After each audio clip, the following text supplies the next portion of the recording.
안녕하십니까. 지저스 메디컬 센터 조형훈 원장입니다.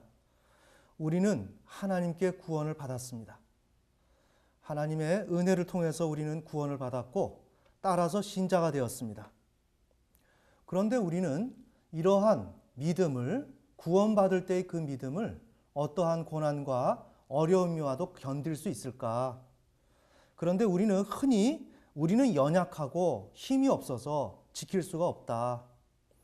그러나 하나님께서 우리를 도우셔서 우리의 구원은 이루어질 수밖에 없고 우리의 구원은 성취될 수 있다. 그래서 우리는 그러한 믿음을 가지고 오늘 비록 우리가 연약하지만 그러한 가운데서도 더 힘을 내어서 우리가 미래를 바라보고 소망함으로 나아가고 있다고 믿습니다. 그런데 문제는 이러한 우리의 생각을 다시 한번 점검을 해봐야 된다는 내용입니다. 우리는 실상 연약하다는 그러한 이유를 제시하고 있는데 그 연약함이라는 것이 굉장히 모호합니다. 모호하고 오히려 그 연약함 속에서 더 살펴보면 우리는 하나님을 믿으려 하지 않는 사람이다. 하나님을 믿지 않는다. 하나님께서 우리에게 믿음을 요구하시고 그리하여 우리를 구원을 시키시는 일련의 그러한 전체적인 하나님의 입장을 전혀 우리는 개의치 않는다. 믿을 마음도 없고 믿을 의사도 없다. 오직 우리의 관심은 내가 오늘 당면한 문제가 있는데 그 문제가 해결되지 않을 것 같아서 우리는 매우 힘들어하고 그 결과 불안을 경험한다. 즉 우리의 관심은 거기에만 가 있을 뿐이다. 그렇게 가 있는 가운데서 우리는 고통을 호소해서 고통을 호소하는 가운데 하나님의 그러한 이른바 요구 조건을 마지못해서 들어주는 식으로 하나님의 그러한 신실하심, 또한 통치자, 전능하심, 창조주 이러한 개념들을 마지못해서 우리는 수용하고 그것을 인정합니다. 그렇게 인정하고 우리는 구원을 받습니다. 그런데 여기에서 끝이 나면 좋은데 우리에게 고난이 와요. 고난이 오면 우리 마음속에 있었던 믿음의 본질이 그대로 드러납니다. 하나님을 전능한 하나님, 통치자이신 또한 창조주이신 그 하나님으로 우리가 인정을 원래 안 했기 때문에 마지못해서 인정을 했었기 때문에 어려움이 오게 되면 그 요소들은 언제 그랬냐는 듯이 없어져 버리고 우리 개인이 가장 중점을 두고 있는 문제 해결이 되지 않는 것, 그 문제에 아주 초미의 관심을 두고서 거기에 매달리게 되어 있습니다. 이렇게 되면 하나님은 우리가 전제하기를 우리 연약하지만 하나님이 우리를 도우셔서 구원을 이루신다 그랬는데 의외로 하나님은 돌이키십니다. 어느 쪽으로? 반대편으로. 오셨던 길을 취소하시고 당신의 백성들을 버리시고 떠나십니다. 그리고 그 백성들을 다루시고 어떻게 해요? 다음의 사람들을 또 기약을 합니다. 이른바 이걸 신학적인 용어로 남은 자 사상이라고 그러죠. 지금 오늘 하나님을 믿는 자들이 허술하게 믿고 참된 신앙생활을 하지 않을 때 하나님은 거기에서 정말 남아있는 표현이 그렇지만 찌꺼기와 같은 그 잔여물과 흡사한 그러한 신자들을 물색하시고 그들을 다시 건지셔서 그들에게 믿음을 제시하시면서 구원을 주시고 또다시 구원의 역사가 이렇게 흘러 진행될 때 우리가 여기서 정리를 해야 될 것은 구원의 전체적인 역사를 보시면 하나님은 포기하지 않습니다. 맞죠? 그러나 나 개인으로 본다면 내가 믿음을 지키지 못하면 하나님은 나를 포기하십니다. 아멘. 네. 그래서 우리는 멸망당합니다.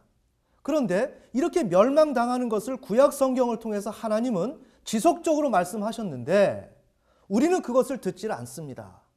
듣지 아니하고 하나님께서 은혜로 우리 신자들에게 하셨던 그 일들을 캡처해서 뽑아서 그걸 가지고 계속 언급을 합니다. 이렇게 하나님은 우리를 사랑하신다고.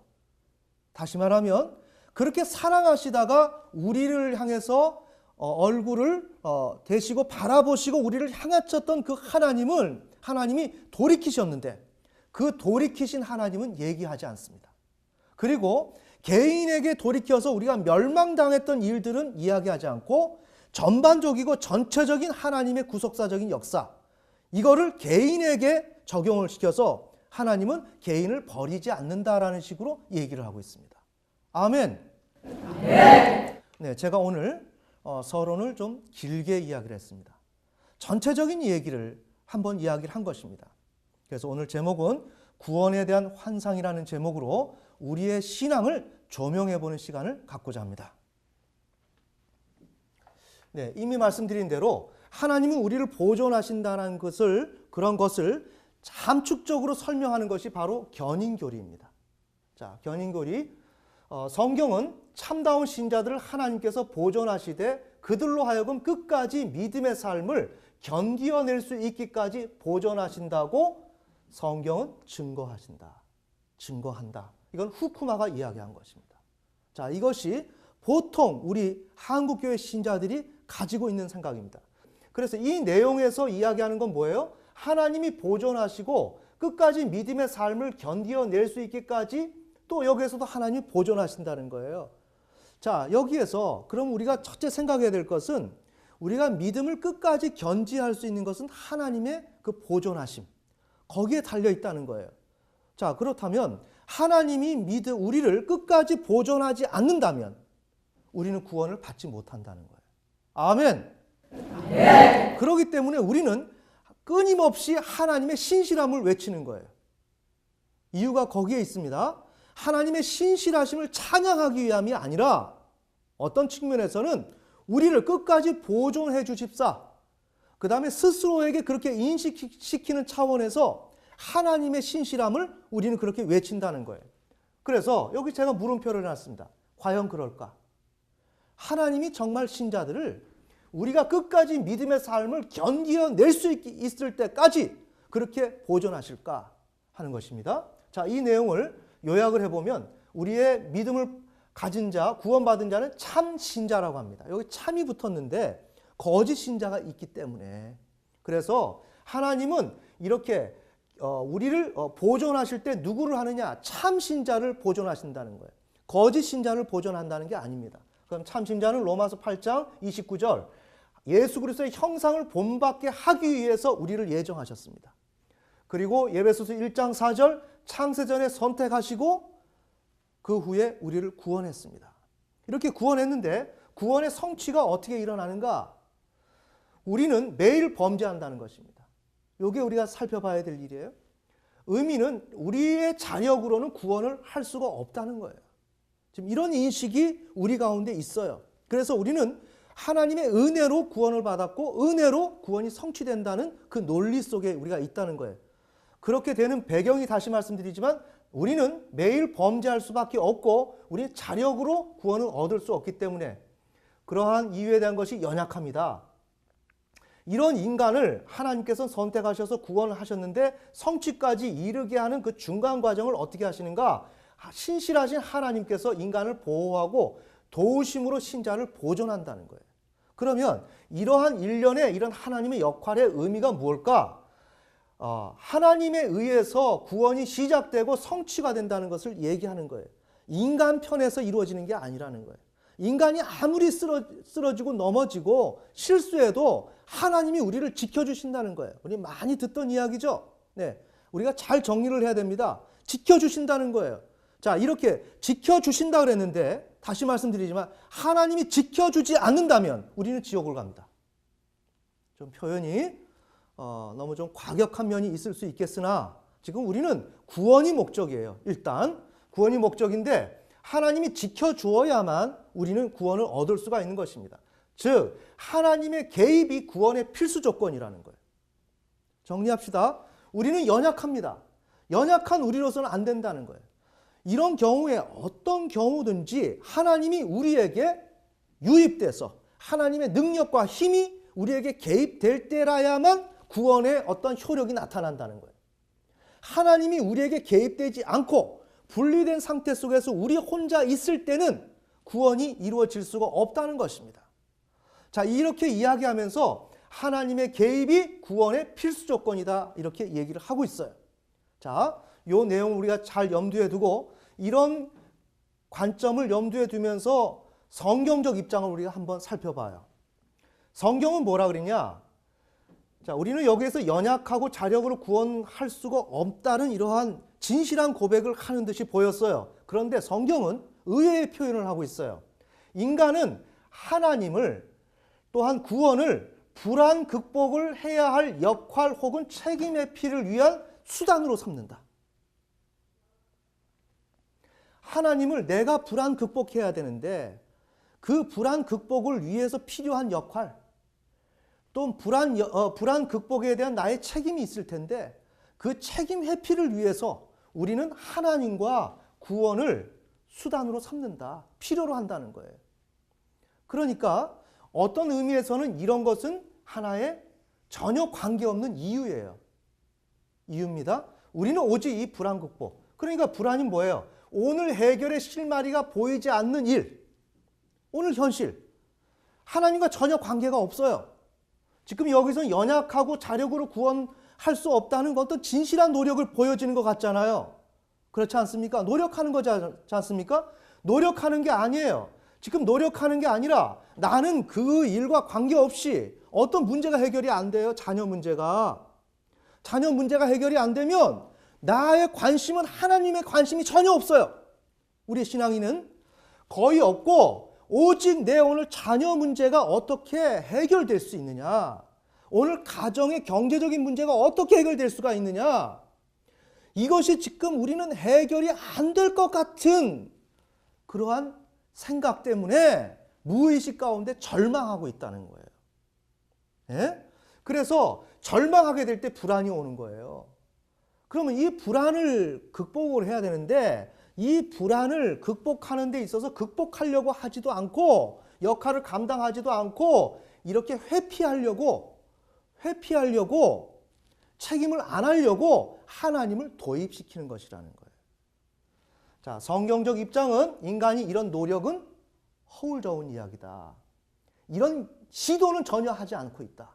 오히려 자신에게 개인의 일신상의 문제가 주어진 것, 그 문제 해결 안 된 것에 대해서 이거를 해결하려고 하는 것도 아니고 이거를 회피하기 위한 용도로서 구원과 하나님을 도용하고 있다.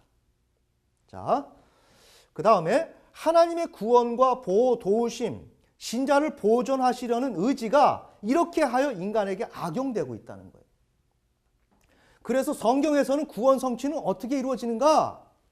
인간이 연약하고 자력으로 구원할 수 없고 하나님의 도우시고 이런 얘기를 하지 않는다라는 거예요. 어떻게? 로마서 1장 17절 오직 의인은 믿음으로 말미암아 살리라. 하나님을 절대 통치자, 네? 왕으로 섬기고 창조주로 인정하고 그분을 따르는 그 믿음, 그 믿음이 있는 사람에게 하나님은 구원을 주신다 그랬지. 그 믿음이 있는지 없는지 애매모호하게 구원을 받은 사람이 고난이 왔을 때 자기의 일신상의 문제를 가지고 고민하고 있는 사람에게 하나님이 보존시켜줘서 구원시키는 것이 아니라는 거예요. 어찌됐든지 우리의 마음속에, 우리의 삶 속에, 신앙 속에 하나님을 믿는 믿음이 있어야 그것을 가지고 구원을 시킨다는 거예요. 아멘. 네. 매우 중요하죠. 자, 그래서 하나님이 원하는 믿음의 사람일 경우에 그 효력이 있다는 거예요. 그런데 이렇게 성경에서 중요한 개념이 있건만 이것을 다 뒤로 물려놓고 우린 연약하다. 우린 자력으로 할 수 없다. 누가 자력으로 하라 그랬나요? 믿음을 가지라 그랬죠. 누가 행위로 올바른 행위를 행함으로 모든 것을 올바르게 실수하지 말라고 하라는 게 아니에요. 믿음을 가지라는 거예요. 믿음을 가진 것만큼 너에게 행함이 나타날 것이고 그것을 보이라는 거예요. 아멘. 네. 우리에게 하나님께서 거창한 것을 원하는 게 아니에요. 어떤 고난과 어려움이 온다 할지라도 너가 죽을 마음을 가지고 믿으라는 거예요. 죽을 마음을 가지고. 그런데 왜 연약하다는 소리가 나오냐고요. 죽을 마음을 갖고 믿는 사람에게 왜 연약함이 필요하냔 말이에요. 연약함이 왜 원인이 되느냔 말이에요. 연약함은 원인이 안 돼요. 죽을 사람이기 때문에. 아멘. 네. 이와 같은 지금 오류가 있는 거예요. 우리가 구원을 얻는 거 하나님의 보존하심도 아닙니다. 우리는 이겨야 합니다. 우리는 어떠한 환경 속에서도 내가 믿음을 지녀야 되는 거예요. 잘하라는 게 아니에요. 실수하지 말라는 게 아닙니다. 믿음을 지니라는 거예요. 믿음. 이것은 어떤 혹독한 환경이 와도 여기서 쓰러져 넘어져도 그래도 내가 하나님을 인정하는 그 믿음을 지녀야 된다는 것이에요. 이것을 지닌 자를 하나님께서 구원시킨다는 거예요. 아멘. 네. 자, 이 내용을 우리가 성경의 입장을 한번 살펴보겠습니다. 성경 속에서 출애굽기 2장 23절 이스라엘 백성들이 구원을 받습니다. 이집트의 속박을 견디기 힘들어서 하나님께 부르짖었습니다. 이스라엘 백성들이 구원을 받게 된 경위를 보란 말이에요. 이집트의 속박이 너무나도 힘들어서 이건 뭐예요? 믿음의 경위입니다. 이거는 하나님을 창조주로 정말 하나님이 생각하는 에덴의 그런 타락, 인간이 정말 그렇게 해서는 안 된다는 그런 것을 정말 뼈저리게 느껴서 하나님 앞에 나아가는 게 아니고 이집트의 속박이 견디기 힘들어서 오늘 사업이 힘들어서 나의 오늘 병이 힘들어서 나의 오늘 경제적인 문제, 아이들의 문제 이게 힘들어서 우리 예수를 믿는다는 거예요. 그게 나쁘다는 것이 아닙니다. 그럴 때 이 믿음의 경위는 문제 해결 가능성이 없는 것에 절망을 해서 고통을 호소하다 보니까 여기에서 하나님을 믿으면 도와주신다 그러더라. 그 필요성에 의해서 우리가 하나님을 믿었다고요. 그렇다면 여기에서 이렇게 하나님을 부르짖었다는 것은 구원의 본질이에요. 우리가 구원을 필요로 하는 본질, 우리가 생각하는 구원의 본질, 그것을 얘기하는 거예요. 여기에는 하나님의 그런 하나님 되심을 인정하는 것은 저 밑에 있고 저 멀리 있고 오늘 일신상의 내 삶의 문제 때문에 우리는 지금 고통을 호소했단 말이에요. 자, 이렇게 해서 우리가 신자가 되었습니다. 아무튼 하나님 앞에 신앙 고백을 했어요. 이러면 하나님이 신앙 고백을 통해서 우리를 구원시켜 주십니다. 우리 구원 받았습니다. 출애굽기 19장 4절 속박하는 이집트의 재앙을 내리신 후에 하나님께서는 독수리 날개에 실어서 옮기십니다. 그들을 건지셨어요. 어떻게 한 자들에게? 오늘 이러한 고통이 너무나 힘들어서 하나님을 찾은 자들에게. 오늘 우리가 잘 봐야 됩니다. 내가 하나님을 어떤 이유로 찾느냐? 정말 나를 위해서 찾느냐? 하나님을 위해서 찾느냐? 성경에서 말씀하신 대로 내가 찾느냐? 나 개인의 어떤 인생의 어려움을 경험하다 보니까 피할 길이 없어서 하나님을 찾느냐? 그렇게 찾아서 찾는 것이 나쁘다는 것이 아니라 찾았으면 진짜 성경에서 말씀하시는 대로 방향을 돌려서 하나님을 믿어야 된다는 거예요. 아멘. 네. 근데 우리는 그렇게 믿으려 하지 않아요. 그런 우리들을 하나님께서는 우리를 건지셔서 어린 양을 잡으셔서 예수 그리스도를 죽여서 당신의 아들을 죽여서 우리를 구원시켰단 말이에요.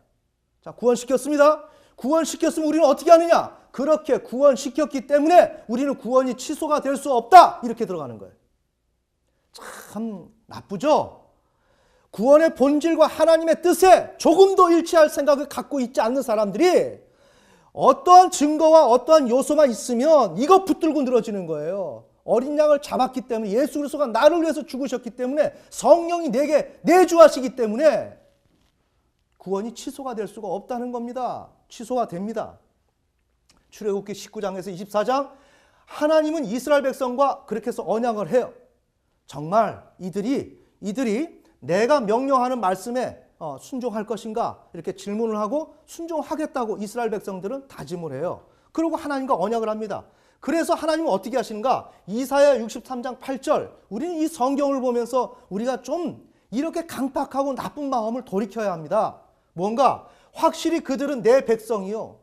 이런 목적으로 하나님을 진정으로 인정하는 것도 아니고 나의 필요에 의해서 하나님을 어쩔 수 없이 인정한 그들을 당신의 아들을 잡고 죽여서 구원시켜가지고 그들을 놓고 어떻게 생각하느냐? 확실히 그들은 내 백성이다.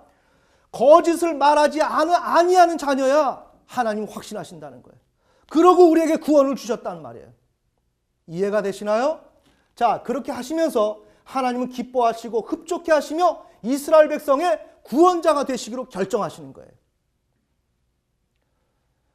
자, 이렇게 하나님 돌보시는 역사가 이사야 63장 9절 이스라엘 백성을 친히 사랑하시고 동정하시어 품어 이끄셨습니다. 민수기 11장 12절 하나님은 모세를 하나님의 백성을 양육하는 아비로 삼았습니다. 한 사람을 그렇게 삼아서 젖먹이를 품듯 가슴에 품으셨습니다. 맞죠? 여기서 우리가 견인교리에서 말하는 대로 끝까지 믿음의 삶을 견뎌낼 수 있기까지 이렇게 그건 잘 모르겠지만 보존하신다는 거예요. 보존 맞죠? 이렇게 얘기하는 거예요. 왜? 하나님이 이렇게 하셨으니까.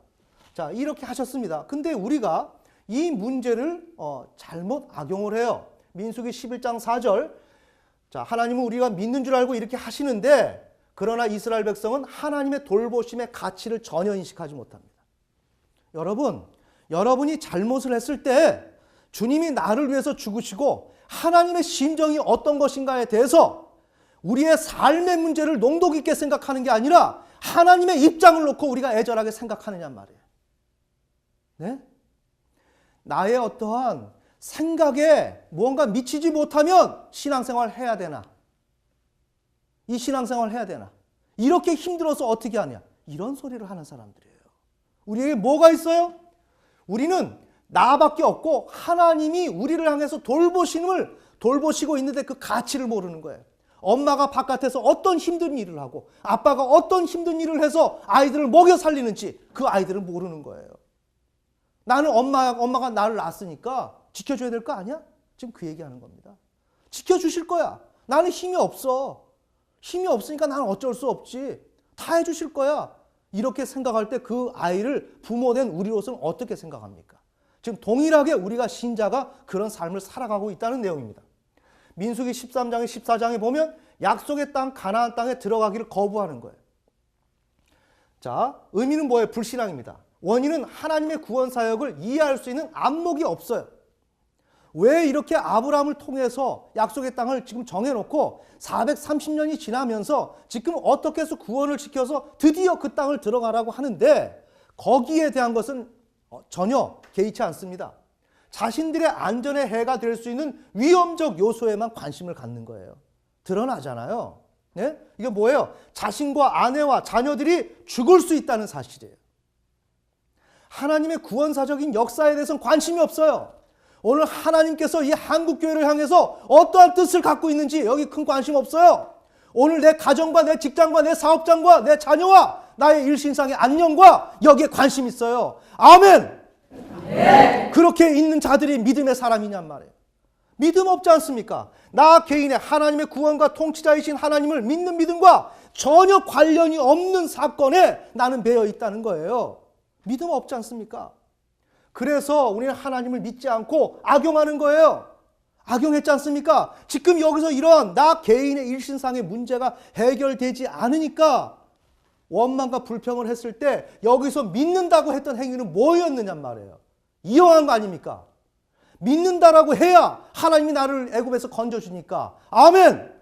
네. 악용했지 않습니까? 악용해놓고 하나님께서 악용한 그 사람에게 은혜를 베풀어서 어린 양을 잡아서 속죄함을 주시고 구원시켜 주시니까 그렇게 했는데 어떻게 구원이 취소가 되겠느냐라고 하면서 그것을 또 붙들고 늘어지는 거예요. 이해가 되십니까? 자, 이래서 하나님은 이사야 63장 10절 하나님은 구원 계획을 돌이키십니다. 자, 여기서 질문했죠. 보존하신다고? 안 하신다는 거예요. 우리가 믿음이 없는 것이 확인되고 더 이상 하나님 앞에 불신앙적인 태도로 간다면 하나님은 돌이키십니다. 그래서 유다서 5절에 믿지 아니하는 자들을 멸하셨으며 디스트로이드, 원치 않는 동물들을 살처분하듯이 광야에서 40년 동안 살처분한 것입니다. 그 다음에 고린도전서 10장 5절 광야에서 쓰러뜨리셨다. 오버스로운, 전복시켰다. 완전히 무효화시켰다. 구원을 완전히 무효화시켰다. 원점으로 돌이켰다. 그래서 그들을 다 죽였습니다. 근데 왜 이 성경 구절을 뺍니까? 왜 이사야로부터 시작해서 이렇게 성경을 전체적으로 일목요연하게 계속적으로 이야기하고 있는데 왜 하나님이 이렇게 보존하신 것만, 이렇게 보호하신 것만 자꾸만 언급하느냐 말이에요. 그래서 그렇게 하나님이 구원을 이루시는 것처럼 그렇게 하다가 우리의 믿음에 이러한 속성이 드러나고 내가 정말 믿음이 없는 사람이라는 걸 드러나고 하나님을 믿기를 거절하는 그런 사람들이 드러났을 때 하나님이 돌이켰던 사실은 왜 언급하지 않습니까? 아멘! 네. 자, 이 사실을 광야에서 멸망받은 이스라엘 백성을 사도 바울이 재해석을 했는데 신약에 예수 그리스도의 십자가로 구원받은 백성과 동일하다. 그래서 그들이 멸망받은 것은 오늘 예수 그리스도를 통해서 구원받은 너희도 멸망당할 수 있다는 것을 하나님께서 말씀하신 것이다. 이렇게 말씀하셨어요. 그런데 지금 우리는 우리의 구원이 취소될 수가 없다. 이렇게 얘기를 하고 있습니다. 그래서 이사야 63장 10절 하나님이 이스라엘 백성과 원수가 되어서 친히 싸우고 있습니다. 네, 오늘 우리가 간단하게 이 내용을 좀 살펴봤습니다. 오늘 우리는 믿음이 없습니다. 믿을 마음이 없습니다. 믿을 의지도 없습니다. 오직 우리의 관심은 나의 직장과 사업장과 자녀와 경제적인 것과 내 노후와 미래와 이것을 염두에 두고 그런 우리들에게 하나님께서 구원을 주셨는데 거기에 주님이 우리를 위해서 죽으셨다는 그런 사실을 은혜를 담보로 잡아서 우리 구원은 취소가 될 수 없다라고 물고 늘어지는 형국이 바로 오늘 우리의 구원의 관념이다. 자, 우리의 신앙생활은 참되게 해야 됩니다. 하나님은 오직 의인은 믿음으로 말미암아 살리라. 진정으로 살고 구원받는 자는 하나님의 보존, 도우심도 그것이 절대적인 것이 아니요. 우리의 연약함 그것도 원인이 아니요. 오직 믿음이다.